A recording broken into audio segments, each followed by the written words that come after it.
Let's hang out a bit and talk about SEO hacks that actually work. What most creators don't know is that third-party keyword research tools are often incorrect because they tend to guess information like search volume and relevancy. And that may sometimes be correct for large search volumes, but especially not for low search volumes, simply because they lack the data. And I've developed that into a strategy that blew up a video on my DJ channel. The tool that seems to be the most often wrong is TubeBuddy, but because the tool is so widely used and blindly trusted by creators that when the tool gives a bad score on a keyword, that a lot of creators leave that keyword alone. Which is a unique opportunity to find out with manual keyword research if the keyword is indeed as bad as TubeBuddy claims.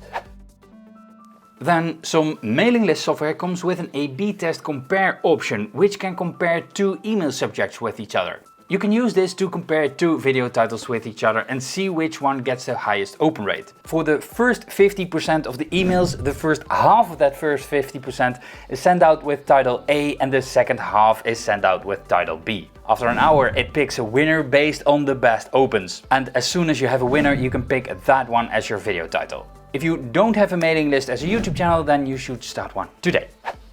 Did you know that you can get more views on videos without uploading new ones by changing the title and thumbnail? And this even can make you rank for new keywords. I have to note that it doesn't always work out the way you plan.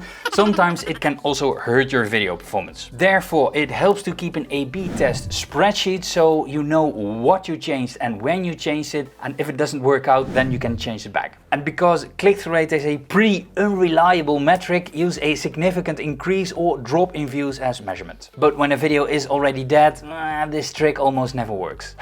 And this one is definitely the oldest SEO trick in the book, but because a lot of creators don't use it, it's an opportunity. Especially now that YouTube tags don't work anymore. I'm talking about video descriptions. With video descriptions, you have the part above the fold and the part below the fold. The part above the fold is shown to the user on desktop without clicking, and the part below the fold is shown to the user when they click on See More. Above the fold, that is also the part that has the highest weight for the algorithm, so use your keywords in there. It doesn't help to repeat the keywords of your title, so use different ones. But it is also an extra opportunity to convince viewers to watch your video, because above the fold is also shown on YouTube search on desktop. And it helps to add a link above the fold to another video for viewers to watch next.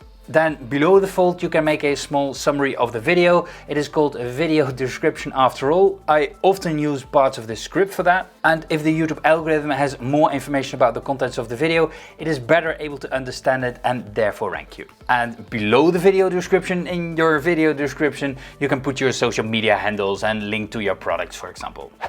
The best way to rank first on YouTube is to be the first one that has a video on a topic on YouTube. Hands down, the best way is in December by using next year's year in the video title. As soon as January 1st hits, you have the most current video on the topic, and you already rank for it because it was so easy to rank for without the competition. But you have to realize that it is not actually keywords that rank you in YouTube search. What does?